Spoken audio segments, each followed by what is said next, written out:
p.m. Do you know where your children are? Right now on the 10 o'clock news. Getting kicked out, more New Yorkers are facing eviction from their apartments. Numbers we haven't seen since 2018. So what's behind the spike? Drumming up support for more votes, the latest on the race for New York City mayor as the candidates hit the campaign trail today. And it's a bad break for people in parts of Paterson, New Jersey, where repairs stand tonight after yet another water main break. It's the second time people are having to deal with these water issues just this month. Good evening, I'm Natasha Verma. Steve has the night off. The good news is that this time around, crews were able to make repairs faster. Fox 8's Duarte Geraldino is live in Paterson with the very latest. Duarte? Hey there, Natasha. I'm at North First and Arch Street. This is where that 42-inch main broke this weekend and left so many people without water. Now, officials say they consider it this time around a pretty big success because they were able to make most of the renovations within 24 hours. That's extraordinary. But last time, when you compare that initial first water main break, it left people without water for a week, and it left people really sour. Behind me, you can see some of these holes right now. Now, this time, most homes had water back, again, in under 24 hours, but some neighbors say they still don't trust what's coming out of their faucets. The commission says crews used a line stop to isolate the pipe and restore service in Riverside. They're also working with Fairlawn to make sure service gets back on over there. And we spoke to one of the first people who spotted the water break, and he said he was at a cookout with friends when the water started spilling into the streets. He lost water briefly, and he says he just was not happy with what eventually came out of his faucet. We first turned that water on, it wasn't water, it was mud. It was straight mud. It wasn't water, it was mud. So we left it on, we let a lot of it drip, and then it stopped for a while. I guess everything, I guess the whole day was trying to fix it stopped all the mud from coming out. And then the water came out gray. Are you comfortable drinking it now? No, I go by Poland Spring. Low water pressure, and we're getting water from the hydrants from Hawthorne to Fairlawn on Lincoln Avenue. People are just going to hydrants? No, they've got a hose and they're bringing them water. And that woman is saying what a lot of people here feel, that the water pressure is still fairly low. Now, the commission says the boil water advisory is still in place for parts of Paterson. As you can see right now, they're still actively working. The street is broken up. There are holes there. What you can't tell is the smell that's actually emanating from this work. It's pretty horrible, actually. So, once again, the water is flowing, and that is the good news. But a lot of people say because of all the boil water alerts, in effect, they don't trust what's coming out, and that's pretty problematic. In Paterson, Duarte Geraldino, Fox 5 News. Natasha. Yeah, you really feel for the people out there. Duarte, thank you so much. Well, the NYPD says they have the person responsible for 2 attacks in different parts of Central Park. Police have identified him as 27-year-old David Luciano. They say he first attacked an 18-year-old around 1:30 in the morning near West 62nd Street and West Drive. Inside the park, he punched the victim, knocked them to the ground, and choked them. Then a short time later, he allegedly attacked another person at West 93rd Street. He threw that victim to the ground and bit his ear.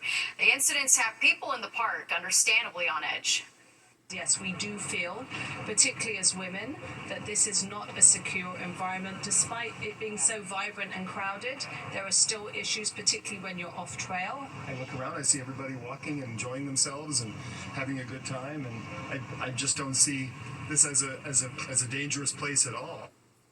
Police say the suspect is homeless. He is facing several charges, including assault, and was taken in for a mental health evaluation. NYPD Detective Corey Fisher greeted by fellow officers as he was released from Jamaica Hospital earlier today. Now, Fisher was hit in the leg and hand by friendly fire on Friday as officers attempted to apprehend a suspect after a carjacking in Whitestone, Queens. The detective is a 12-year veteran of the department. The district attorney says the suspect, 28-year-old Kevin Debusan, is now facing assault, robbery, and other charges. And now to the The race for New York City Mayor Zohran Mamdani and Mayor Adams picking up endorsements today, and Republican candidate Curtis Lewa highlighting crime rates and saying he's the best candidate to restore law and order. Fox 8's Sharon Crowley is here with the very latest. It's a little over 2 months to big day. It's amazing when you think about that. It's hard to believe this summer is almost over, but we're approaching Labor Day weekend when we could see this competitive campaign for City Hall really heat up significantly. One former New Yorker watching the race closely, President Trump. Frontrunner Zohran Mamdani is leading a recent poll by American Pulse Research. It gives him a 37% of the vote. Today, he held a rally supporting improved safety on streets for bike riders and pedestrians, and he also took a jab at the current occupant of City Hall. Last week, one of Mayor Adams' campaign volunteers, who was already facing corruption allegations, handed a reporter a bag of cash stuffed into a potato chip bag. She has since said it was a misunderstanding. We are speaking about allegations that none of us would have entertained as possible or plausible, that cash would be stuffed in an envelope within a bag of chips, given to a reporter. Even when I say it, it sounds ludicrous. And yet this is what Mayor Adams' administration has brought. Well, Republican and independent candidate Curtis Lewa is the third in the American Pulse poll with 17% of the vote. This morning he addressed the crime issue, a key concern for many New Yorkers, especially in the Bronx. In the Bronx, the 4-5 precinct has had a 150% increase in shootings. And we saw that on Saturday, 4 teenagers were shot by somebody on an e-bike, a motorbike, who was able to get away on the corner of St. Peter's Avenue. Well, Mayor Adams comes in with just 11% of the vote in that same poll. Today, he accepted the endorsement of a coalition of small business owners. His campaign struggling, though, as the mayor's former top cabinet leaders face corruption charges. I answered your question last week, and I'm not going into that anymore. Let a lawyer, and she could talk about that. I got to run my campaign. Well, Andrew Cuomo is coming in second in the poll we were talking about with 25%. He had no campaign events today. He is, though, coming off a big financial boost where pro-Cuomo super PACs raised more than $1 million for him, much of it from influential business leaders. So, as I said, we're really just getting warmed up for this one. We're just scratching the surface. All right, Sharon, thank you so much. And for the very latest on the race for mayor, you can tune into Politics Unusual every Friday after the 6 o'clock news. Then after that, you can watch Battleground NYC, the Fight for Your Vote, hosted by Essie Cup, which streams every weeknight at 7 p.m. on the Fox local app. All right, let's check the weather. Clear, dry, and nice temperatures. It's perfect August weather. So is tomorrow looking just as nice? Chief Meteorologist Nick Gregory is here with the first look at the forecast. Hi, Nick. How about nicer? That's a nice forecast to talk about, Natasha, because we are going to be talking about more sunshine in the forecast, low humidity, and comfortably warm temperatures as we have right now. Mid-70s in the city, 77 at Newark. We're about 70 in the Hudson Valley, across Long Island as well, down to the Jersey Shore. 60s now appearing northwest and into eastern Pennsylvania. It's a light wind out of the west-northwest, or it's calm. It'll stay that way tonight into tomorrow and then become eventually southwesterly during the day. Showers are way off to the north. They are not coming our way, and the wide view shows it's nothing but dry air off to the west. These showers will pass to our south and east, so we'll be looking in great shape for tonight. You'll see that in our future cast. The sky will go clear, and it'll be a little cool in some of the suburbs. We'll talk some mid-50s there, even down to 50. Monticello, about 62 to 64 in the city, and closer to 60 as you get along the coast. During tomorrow, beautiful day, sunshine. We should reach the low 80s in many spots. Some upper 70s in the northern and western suburbs as we get into the afternoon. Again, very, very comfortable. Then as we head in towards Wednesday morning, cool start. Again, closer to 50, some of those cooler suburbs, low 60s in town. More sunshine during Wednesday, and again, comfortably warm temperatures as you get back up into the high 70s to the lower 80s. 64 in Midtown tonight, just a couple of clouds early on, some 50s in the burbs, and again, bright sunshine tomorrow. We'll get to about 81 in the afternoon. Natasha? All right, sounds good, Nick. Thank you so much. Well, the City Health Department is investigating at least 2 Legionnaires cases in the Bronx. The city released a statement saying workers evaluated the Parkchester South condominiums to address the growth of Legionella bacteria in its hot water supply, adding the city starts an evaluation when 2 or more residents test positive for the disease within a 12-month time span. It comes as an outbreak of the disease has killed 6 people in Harlem since last month. Officials say the 2 are not connected. And happening now, the city is spraying mosquito pesticides in parts of the Bronx. It's going to end around 6 a.m. tomorrow. Officials are hoping to reduce the risk of West Nile virus. Trucks will spray sections of Manhattan tomorrow night and then parts of Staten Island on Wednesday. The health department says people should stay indoors whenever possible when the trucks are spraying. And breaking tonight, President Trump says that he is firing Federal Reserve Governor Lisa Cook. In a letter posted to Truth Social, the president says that he's firing Cook because of allegations she committed mortgage fraud. A Trump appointee to the agency that regulates mortgage giants Fannie Mae and Freddie Mac made the accusations against Cook in a tweet last week. The announcement came days after Cook said that she wouldn't leave her post and that she has no intention of being bullied to step down because of questions raised in a tweet.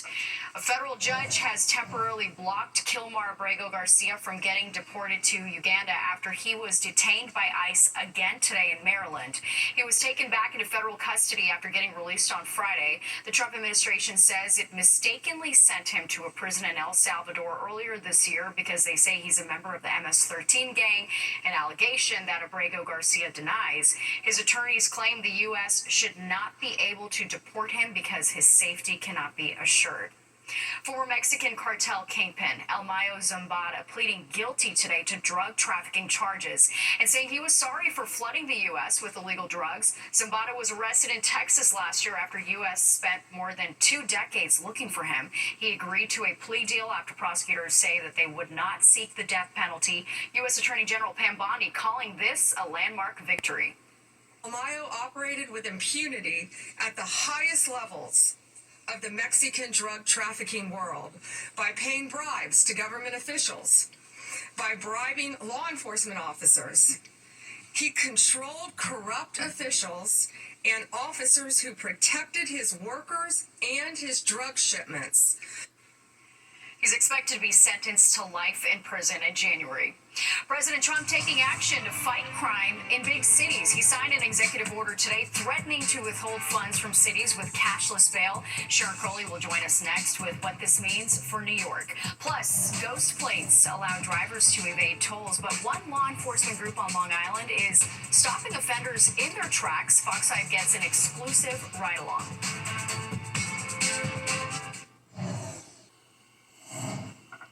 It's a slow process for landlords to evict tenants in New York City, but now there's a spike in people getting kicked out of their apartments, and it all has to do with the pandemic. While it's been over for years now, the courts are just getting around to dealing with old cases. Fox 5's Linda Schmidt has the details.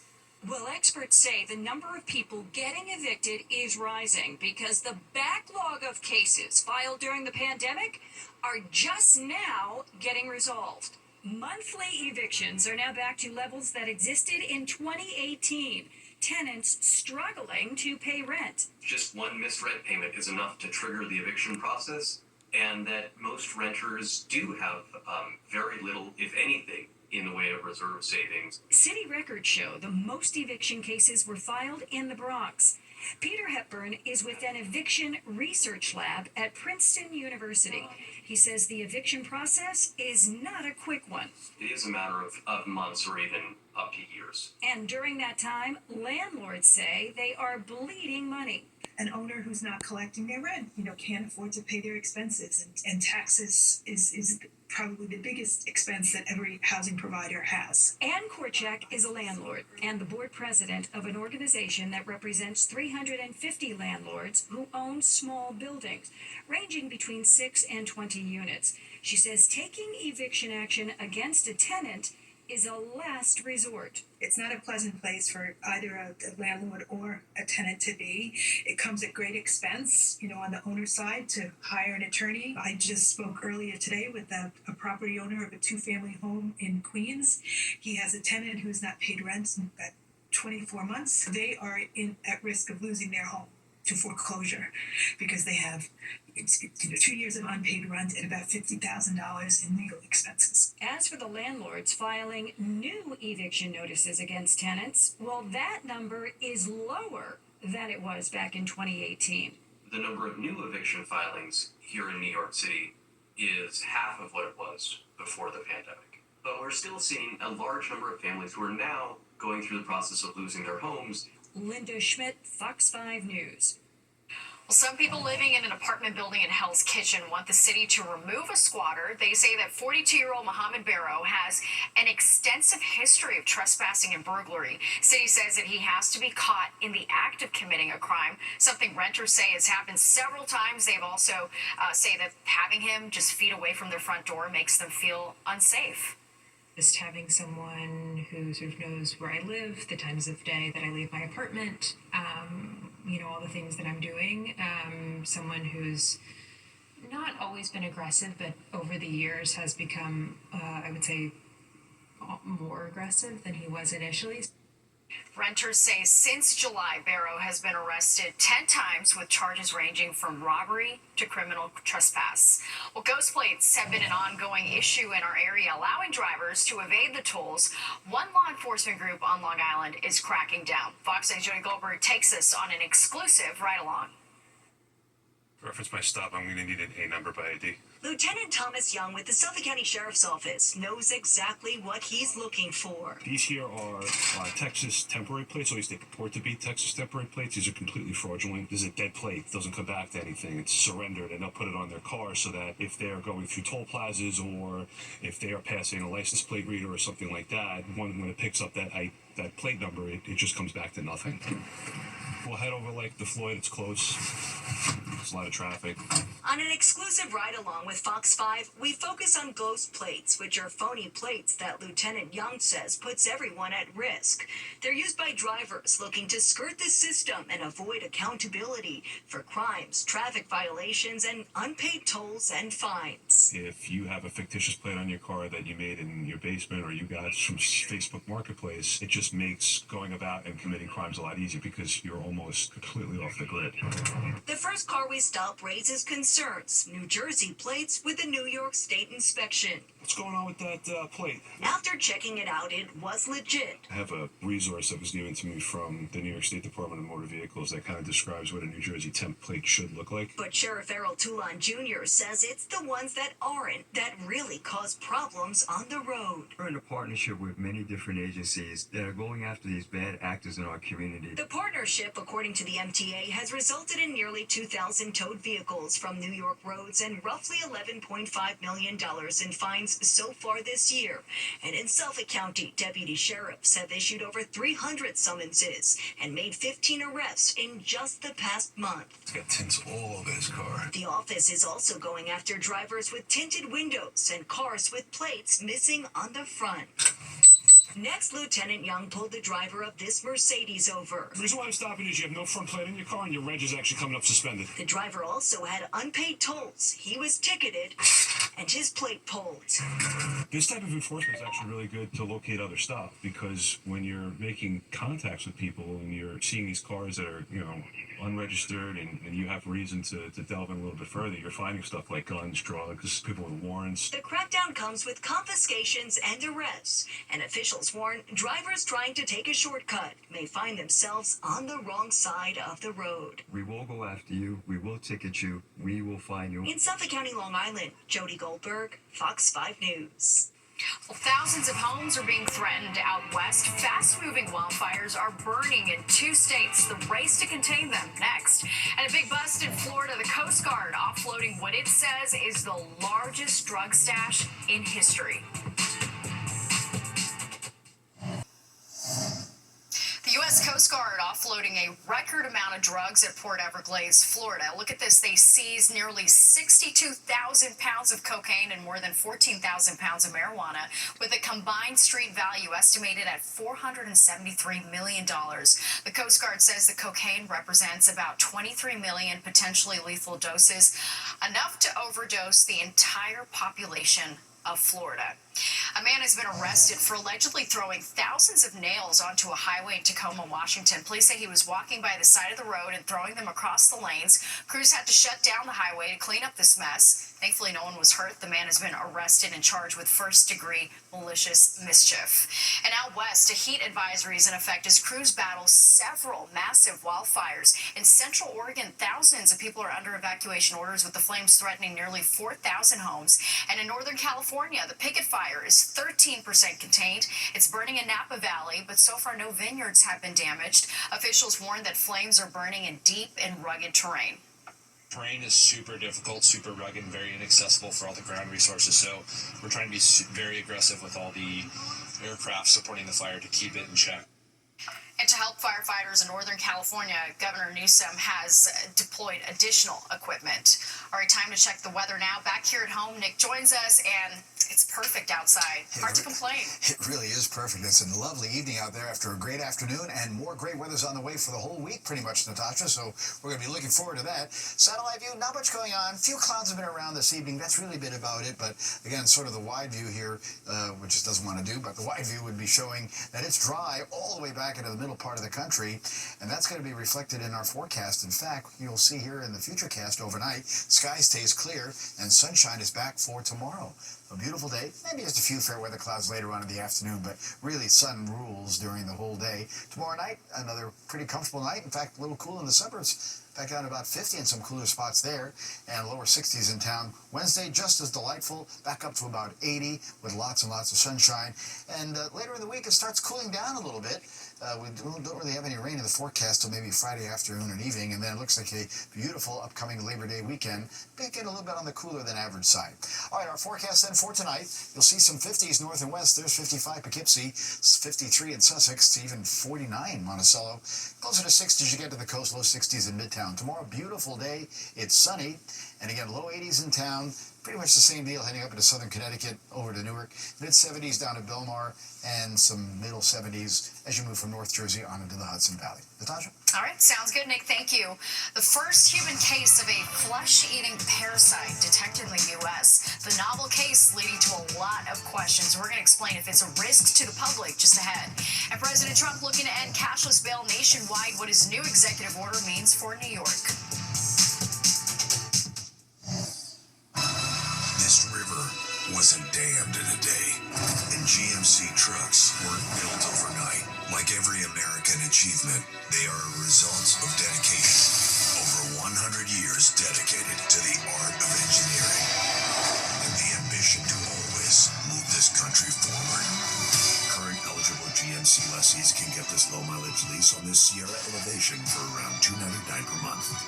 We are professional grade. You're watching the 10 o'clock news. Well, it's a presidential move that has people talking tonight. President Trump signing an executive order threatening to withhold federal funding to cities and states that enforce cashless bail. New York being one of those places. So what does the president's order mean for the city? Fox 8's Sharon Crowley is back with more details on this. And Sharon, it comes with a lot of controversy. Yeah, it certainly does, and you can expect it to be an election issue this fall. President Trump signing this executive order that ends cashless bail in the U.S. Cities or states that don't comply are at risk of losing federal funding, and that includes New York City. Now, the nation's capital has allowed cashless bail for decades, letting judges consider a defendant's financial situation and flight risk when deciding if they should be released from jail. The policy is also popular in states like New York, as we said, California, and Illinois. Somebody kills somebody, they go in, don't worry about it, no cash, come back in a couple of months, we'll give you a trial. You never see the person again. And, I mean, they kill people and they get out. Cashless bail. They thought it was discriminatory to make people put up money because they just killed 3 people lying on a street. Any street all over the country, cashless bail, we're ending it, but we're starting by ending it in D.C., and that we have the right to do through federalization. Well, cashless bail passed in New York in 2019. Then Governor Cuomo signed it into law. It eliminates the use of money bail for most misdemeanor and lower-level felony charges. The law changed after a spike in crime, and now judges can set bail in more of those cases. Today, Mayor Adams was asked about Trump's threat to pull federal funding from places like New York. Our revolving door system of dealing with violent offenders must be addressed. I think the former governor made a terrible mistake with how they did bail reform, and we'll read his executive order and I'll be able to tell you more. He signed it this morning. Well, those in favor of cashless bail say it makes the system more equitable. Those against it say it threatens public safety because those let out without bail might not ever return for the trial. Natasha? All right, Sharon, thank you so much. Well, President Trump hosting Gold Star families today at the White House. It comes 4 years after a suicide attack that killed 13 American service members in Afghanistan. The president also signed a proclamation marking the 4th anniversary of the bombing. We remember these great 13 souls, but we also remember the people that were so badly injured, our soldiers, 32 of them approximately. And we're in contact with them always also, but they lost arms and legs and their faces were blown to pieces, and they're incredible, and they suffer with it. The Gold Star families are also looking to work with the president on reforms on the military death benefit, which has not been updated in 2 decades. And new tonight, the first human case of a flesh-eating parasite has been confirmed in the U.S. It's called the New World screwworm. Fox 5's Kendall Green is live in the newsroom to fill us in on this, Kendall. Yeah, it's an aggressive name. Good evening, Natasha. Today, the CDC confirmed its first case in the U.S. when a Maryland resident was diagnosed on August 4th after traveling to El Salvador. Now, that resident contracted the country's first recent case of New World screwworm, and it happens when a female species of the parasitic fly lies eggs in the wound or opening of a mammal. Now, whether it's through the eyes or nose or, again, an open wound. Now, while U.S. cases were a problem in the 1960s and 70s in Florida and Texas, they mostly affected the cattle industry. But cases have been surging again in Central America since 2023, with about 22,000 cases in Panama's livestock last year. That led to a spread in Mexico, where its first case was recorded back in November. Now, back here in the U.S., that Maryland resident earlier this month has since recovered. What I suspect happened was that person returned home and either had pain at the site where that wound was because the larvae were eating their living tissue, or the wound wasn't healing the way it should and probably smelled very bad because the fly, as it eats tissue, it kills tissue, and that tissue rots. The much more immediate impact would be upon the cattle industry, and I think that's why the USDA and other regulatory bodies are looking to very rapidly assess the situation and mitigate it. Now, while it's rare for humans to get infected, it could be alarming news for U.S. farmers, mainly the cattle industry, as we just mentioned. Without human detection, the disease could easily be spread. Now, that happened in a population of deer in the Florida Keys back in 2016. Hopefully, it doesn't happen again. Let's hope not. All right, Kendall, thanks so much. Waymo bringing its self-driving cars to New York City. The company testing out the service in an already crowded field, but cab drivers are not on board.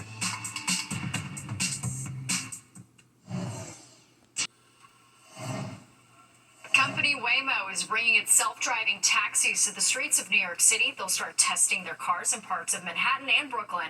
And as Fox 5's Meredith Gorman shows us, TLC drivers are not thrilled. Self-driving car company Waymo has gotten the green light to start test driving their autonomous vehicles around New York City, and many taxi and livery drivers are not happy about the potential consequences of this. New York City drivers protested earlier in front of Governor Kathy Hochul's office, calling on Mayor Eric Adams, Governor Hochul, City Council, the NYPD, and the Taxi and Limousine Commission to halt the approval of Waymo's driverless taxi testing in New York City. This comes after Mayor Adams approved the testing of Waymo driverless vehicles in parts of Manhattan and downtown Brooklyn streets. The New York State Federation of Taxi Drivers said they fear that 200,000 drivers are at risk of losing their jobs and that the safety of New Yorkers is on the line too. We all know what's going to happen.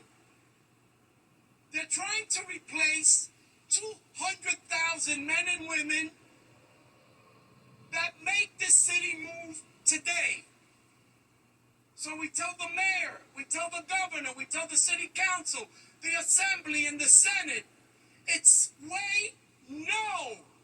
I'm an African, but at least I've contributed a bit to New York. I've given New York 3 children who are a pharmacist, a computer guy, a civil engineer. So why take my livelihood away from me. The Justice for App Workers Coalition also raising alarms about this, saying in a statement, quote, "Beyond the safety risks, this approval represents a direct attack on the livelihood of hundreds of thousands of working New Yorkers." But with these test drives cleared to start, New Yorkers I spoke to on the street have mixed reviews about hopping into a self-driving taxi. I think I would feel safe. Yeah, I would be okay with that. I would rather feel better to have people behind the wheel instead of people that's not on it. Now, Waymo currently operates their self-driving cars in a handful of cities around the country and are set to launch in Miami and Washington, D.C. next year in 2026. Well, a shortage of blood, not just a problem for humans, but animals too. Vets across the country are asking for more pet blood donors. A single blood donation could potentially save the lives of up to 3 animals. They use the blood for things like traumatic injuries, anemia, and blood loss during surgeries. Vets say that the best pet donors are animals that are healthy, on the larger side, and heartworm negative. Usually the donation centers, in exchange for being a donor, they'll the pet would get a physical exam. They test the blood. They would do the blood type, making sure that everything is healthy. And to find a location to donate, you can check through a simple Google search. Well, Venus Williams started her quest for an 8th Grand Slam title. Tonight, it's day 2 of the U.S. Open. We have highlights of her remarkable return to the tennis tournament.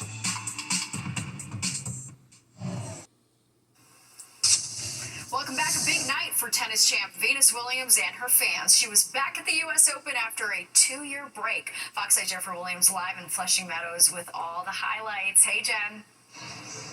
Hey, Natasha, as we all know, there's always a little magic under the bright lights of Arthur Ashe. And tonight we saw the return of Venus Williams, who made her return to the U.S. Open for the first time since 2023 at 45 years young. She is the oldest player to compete in the singles portion of the tournament since 1981.